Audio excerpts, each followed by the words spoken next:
السلام علیکم، میں ہوں زینب اور امید کرتی ہوں آپ سب خیریت سے ہوں گے۔ یوں تو کائنات میں بہت سی عورتوں نے جنم لیا اور اپنے خصائص اور فضیلت کی وجہ سے پہچانی گئیں۔ حضرت حوا علیہ السلام سے لے کر حضرت فاطمہ تک جائزہ لیا جائے تو ہر خاتون اپنا الگ مقام رکھتی ہے، لیکن ان ساری خواتین میں سیدہ خدیجہ والا مقام کسی کو بھی نہ مل سکا۔ ان کی عظمت کے لیے یہی بات کافی ہے کہ آپ رضی اللہ تعالیٰ عنہ ان کی زوجہ ہیں جو ہر لحاظ سے تمام مخلوقات سے افضل ہیں، یعنی مولا کائنات حضرت محمد صلی اللہ علیہ وآلہ وسلم۔ حضرت خدیجہ نبی پاک صلی اللہ علیہ وآلہ وسلم کی ہر خوشی اور غم میں شریک رہنے والی زوجہ تھی۔ آپ امت کی ماں ہیں جن کی حیاتی خدمات اور سیرت و کردار تاریخ اسلام کا ایک ناقابل فراموش باب ہے اور تمام مسلمان خواتین کے لیے ایک نمونہ ہے۔ حضرت خدیجہ کی کنیت ام ہند اور لقب طاہرہ تھا۔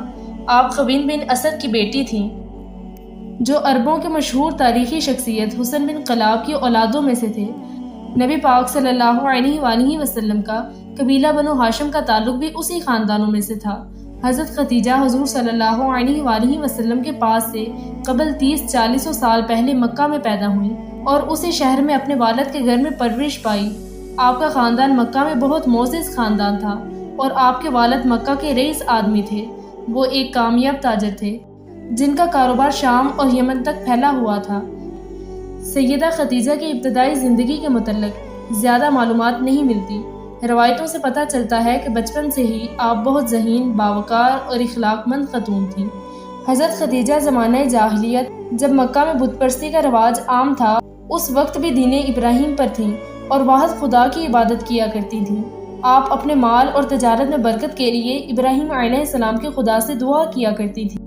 جب آپ کے والد قبیل کی وفات ہوئی تو آپ نے پورا کاروبار خود سنبھال لیا اور بہت جلد ایک کامیاب تاجر کی حیثیت سے پہچانی گئی۔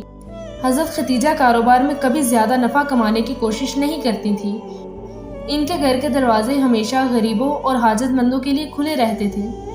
حضرت خدیجہ مذہبی تعلیمات اپنے چاچا کے بیٹے سے حاصل کرتی تھی جو اپنے زمانے کے ایک مشہور عالم دین تھے۔ کہتے ہیں کہ حضرت خدیجہ کے کمالات، دولت اور شہرت سے متاثر ہو کر بڑے بڑے قبائل کے سرداروں نے آپ کے لیے رشتہ بھیجا تھا، جن میں ابو جہل اور ابو سفیان بھی شامل ہیں، لیکن حضرت خدیجہ نے سب کی پیشکش کو منع کر دیا تھا۔ روایت ہے کہ حضرت خدیجہ رات کے وقت اپنے سہیلیوں کے ہمراہ کعبہ میں طواف کرنے جایا کرتی تھیں۔ ایک دفعہ جب آپ رات کو طواف کعبہ سے گھر واپس آئیں تو آپ کو گہری نیند آ گئی۔ آپ نے خواب میں دیکھا کہ سورج ایک انسان کی شکل میں آسمان سے اتر کر آپ کے گھر کی طرف آ رہا ہے۔ جب سورج آپ کے گھر میں آیا تو وہاں سے تمام دنیا میں نور پھیل گیا اور لوگ اس سورج کو دیکھنے کے لیے حضرت خدیجہ کے گھر کی طرف آنے لگے۔ سیدہ خدیجہ تعجب اور حیرت کے عالم میں نیند سے بیدار ہوئیں۔ یہ خواب کوئی معمولی خواب نہیں تھا، لہٰذا اگلی صبح انہوں نے اپنے بھائی ورقہ کو یہ خواب سنایا تو ورقہ مسکرانے لگے اور انہوں نے کہا، مبارک ہو، اگر تمہارا خواب سچا ہوا تو نور نبوت تمہارے گھر آئے گا اور تمہارے گھر کا نور تمام عالم کو منور کر دے گا۔ اس کے بعد سے جو بھی شخص حضرت خدیجہ کے رشتے کی پیشکش کرتا تو ان کے سامنے وہ نورانی سورج مجسم ہوا کرتا جسے انہوں نے خواب میں دیکھا تھا، اور جب اس شخص کی شکل و صورت خواب والے کی شکل سے نہ ملتی تو آپ اس کے رشتے سے انکار کر دیتی تھیں۔ روایت ہے کہ جب رسول اللہ صلی اللہ علیہ وآلہ وسلم 25 سال کے تھے تو عرب میں زبردست خشک سالی پڑی، مویشی مرنے لگے اور ہر طرف سوکھا پڑنے لگا۔ لہٰذا ابو طالب جو نبی پاک صلی اللہ علیہ وآلہ وسلم کے چچا تھے، انہوں نے حضور صلی اللہ علیہ وآلہ وسلم کو حضرت خدیجہ کے پاس جانے کا مشورہ دیا اور کہا کہ اے بھتیجے، خدیجہ ہماری رشتہ دار ہیں اور کافی دولت مند ہیں، آپ خدیجہ کے پاس جائیے اور کچھ رقم ان سے قرض لے لیں اور ان پیسوں سے شام جا کر تجارت کریں، شاید آپ کو کچھ نفع مل جائے۔ ان دنوں حضرت محمد صلی اللہ علیہ وآلہ وسلم کی سچائی، صداقت اور امانت داری کا چرچا عام تھا اور مکہ کے لوگ آپ کو امین کہا کرتے تھے، لہٰذا حضرت خدیجہ بھی حضور صلی اللہ علیہ وآلہ وسلم کی صداقت اور امانت داری کے متعلق پہلے سے ہی جانتی تھی۔ چنانچہ حضور صلی اللہ علیہ وآلہ وسلم نے حضرت خدیجہ سے کچھ سرمایہ اور تجارتی مال لے کر تجارت کے لیے شام روانہ ہوئے۔ اس سفر میں حضرت خدیجہ نے حضور صلی اللہ علیہ وآلہ وسلم کے ساتھ اپنا ایک غلام جس کا نام میسرہ تھا ساتھ روانہ کر دیا۔ روایتوں کے مطابق شام کے اس سفر میں میسرہ نے حضرت محمد صلی اللہ علیہ وآلہ وسلم کے بہت سارے کمالات اور معجزات دیکھے جس سے وہ بہت متاثر ہوا۔ شام پہنچ کر حضور صلی اللہ علیہ وآلہ وسلم نے سارا مال فروخت کر دیا اور اس تجارت میں بہت نفع ہوا، لہٰذا حضور صلی اللہ علیہ وآلہ وسلم میسرہ کے ساتھ واپس مکہ کے لیے روانہ ہوئے۔ واپسی میں میسرہ نے دیکھا کہ پورے سفر میں حضور کے اوپر 2 فرشتے سایہ کیے ہوئے ہیں۔ جب یہ کاروان واپس مکہ لوٹا تو مکہ پہنچتے ہی حضور صلی اللہ علیہ وآلہ وسلم حضرت خدیجہ کے گھر کی طرف روانہ ہوئے۔ یہ دوپہر کا وقت تھا اور حضرت خدیجہ عورتوں کے ساتھ بالا خانے میں بیٹھی تھیں۔ حضرت خدیجہ نے دیکھا کہ حضرت محمد صلی اللہ علیہ وآلہ وسلم اپنے اونٹ پر تشریف لا رہے ہیں اور 2 غیبی مخلوق ان پر سایہ کیے ہوئے ہیں۔ عورتوں نے بھی دیکھا کہ اس سخت گرمی اور دھوپ میں سوائے محمد صلی اللہ علیہ وآلہ وسلم کے اور کہیں سایہ نہیں۔ حضرت محمد صلی اللہ علیہ وآلہ وسلم نے حضرت خدیجہ سے ملاقات کی اور تجارتی منافع کے متعلق بتایا۔ حضرت خدیجہ حیران تھیں کہ ان کے مال میں اس قدر برکت اور اضافہ کبھی نہ ہوا تھا۔ حضور صلی اللہ علیہ وآلہ وسلم کے جانے کے بعد میسرہ نے حضرت خدیجہ کو سفر کا تمام حال بیان کیا اور نبی کریم صلی اللہ علیہ وآلہ وسلم کے اخلاق اور کردار کی بہت تعریف کی۔ ان تمام واقعات سے حضرت خدیجہ حضور سے بہت متاثر ہوئیں اور آپ کو حضور سے بہت لگاؤ پیدا ہو گیا۔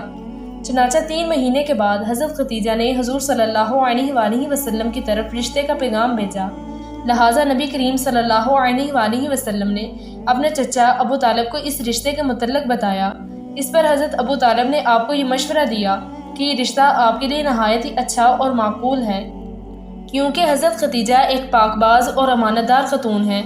کچھ دنوں بعد بنو ہاشم کے تمام معزز بزرگ ایک جگہ جمع ہوئے اور نکاح کی شرائط اور تاریخ طے کی، لہٰذا مقرر کردہ تاریخ کو حضرت ابو طالب، کچھ بزرگ اور نبی کریم صلی اللہ علیہ وآلہ وسلم کے دوسرے چچا حضرت خدیجہ کے گھر تشریف لے گئے۔ چنانچہ حضرت ابو طالب نے خطبہ نکاح پڑھایا۔ نکاح کے بعد جب مہمان اٹھ کر اپنے گھروں کی طرف جانے لگے تو سیدہ خدیجہ حضور سے مخاطب ہوئی اور فرمایا، اپنے گھر کی طرف آئیے کہ میرا گھر آپ کا گھر ہے اور میں آپ کی کنیز ہوں۔ حضرت خدیجہ نے اپنے چچا زاد برقہ بن نوفل سے کہا کہ اعلان کر دے کہ جو کچھ خدیجہ کی ملکیت ہے، تمام مال، غلام، کنیزیں، سب کچھ محمد صلی اللہ علیہ وآلہ وسلم کو پیش کر دیا ہے کہ جس طرح چاہیں اس کا استعمال کریں۔ اس کے بعد جناب ابو طالب نے اہل مکہ کے لیے ایک بڑے ولیمے کا اہتمام کیا جو 3 دنوں تک جاری رہا اور صحرائی، بدو، عمرہ، شرفا، امیر، غریب، ہر طرح کے لوگوں میں کھانے تقسیم کیے گئے۔ کچھ دنوں کے بعد حضور صلی اللہ علیہ وآلہ وسلم حضرت خدیجہ کے ساتھ ابو طالب کے ہاں قیام پذیر رہے اور پھر حضرت خدیجہ کے گھر واپس آ گئے۔ یہ وہی گھر تھا جسے حضرت خدیجہ نے نبی کریم صلی اللہ علیہ وآلہ وسلم کو ہدیہ کر دیا تھا اور جہاں سے اسلام کا سورج طلوع ہوا۔ حضرت خدیجہ کے اسی گھر میں اسلامی تاریخ کے بڑے بڑے امور انجام پائے اور نور اسلام اسی گھر سے تمام دنیا میں پھیلا۔ اگر آپ کو ہماری ویڈیو اچھی لگے تو لائک اور شیئر ضرور کریں اور مزید ایسی معلوماتی ویڈیوز دیکھنے کے لیے ہمارے چینل کو سبسکرائب کر لیں۔ جزاک اللہ۔